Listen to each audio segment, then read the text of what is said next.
നമസ്കാരം. മഹാത്മ ന്യൂസിലേക്ക് സ്വാഗതം.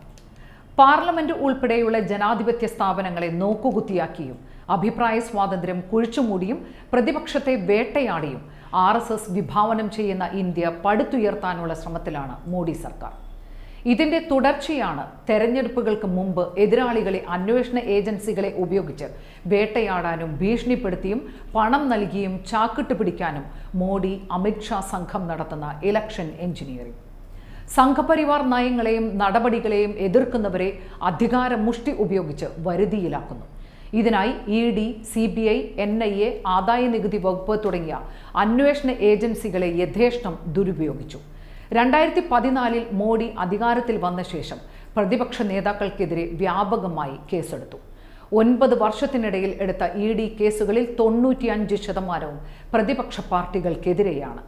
പ്രതിപക്ഷത്തെ രാഷ്ട്രീയമായി നേരിടാനാകാതെ വരുമ്പോഴാണ് കേന്ദ്ര ഏജൻസികളെയും മറ്റും ഉപയോഗിച്ച് വേട്ടയാടുക എന്ന തന്ത്രം BJP പയറ്റുന്നത്.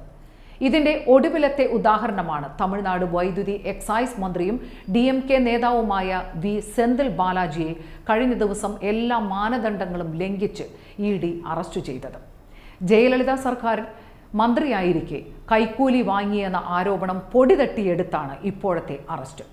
ഭരണഘടനാപരമായ മാനദണ്ഡങ്ങളും ജനാധിപത്യ തത്വങ്ങളും ലംഘിച്ചാണ് മോഡി സർക്കാരിന്റെ ഇത്തരത്തിലുള്ള അധികാര ദുർവിനിയോഗം. സെന്തിലിന്റെ അറസ്റ്റിനെ സ്വാഭാവികമായ നടപടിയായി മാത്രം കാണാനാകില്ല. DMK മന്ത്രിസഭയിലെ ഒരംഗത്തെ അഴിമതിയുടെ പേരിൽ അറസ്റ്റ് ചെയ്തു എന്നതല്ല പ്രധാന കാര്യം. കൃത്യമായ രാഷ്ട്രീയ ലക്ഷ്യം ഇതിനു പിന്നിലുണ്ട്. കർണാടകത്തിലെ തോൽവിയോടെ ദക്ഷിണേന്ത്യയിൽ നഷ്ടപ്പെട്ട സ്വാധീനം തിരിച്ചുപിടിക്കാൻ കേന്ദ്ര ഏജൻസികളെയും ചെങ്കോലും ആയുധമാക്കുകയാണ് BJP. പാർലമെന്റ് മന്ദിരത്തിന്റെ ഉദ്ഘാടന വേളയിൽ രാഷ്ട്രത്തിന്റെ എല്ലാ അധികാര പ്രമാണങ്ങളെയും വെല്ലുവിളിച്ചുകൊണ്ട് തമിഴ്നാട്ടിലെ ശൈവ സന്യാസിമാരുടെ അകമ്പടിയോടെ മോഡി സ്ഥാപിച്ച ചെങ്കോലിലൂടെ തമിഴ് ജനതയുടെ പിന്തുണ നേടാനായിരുന്നു ശ്രമം.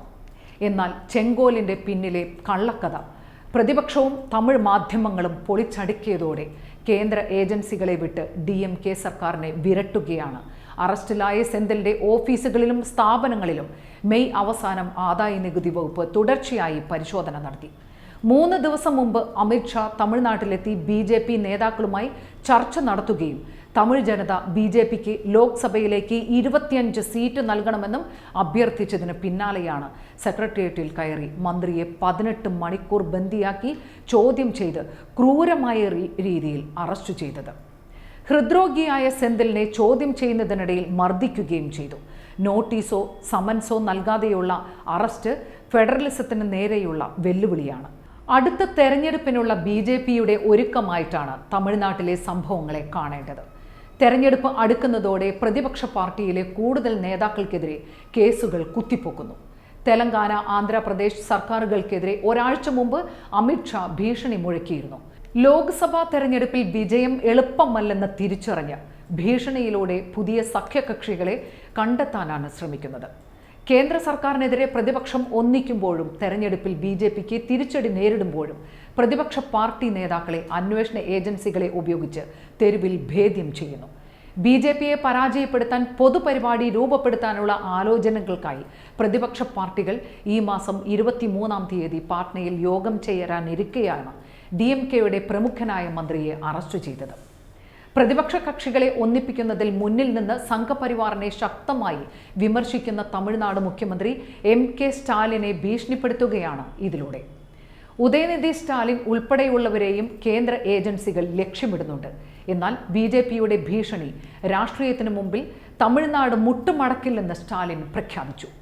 കേന്ദ്ര ഏജൻസികളുടെ വേട്ടയ്ക്കെതിരെ പ്രതിപക്ഷ കക്ഷികൾ ഇത്തവണ ഒന്നിച്ച് രംഗത്ത് വന്നു എന്നത് പ്രത്യാശ നൽകുന്നതാണ്. നന്ദി, നമസ്കാരം.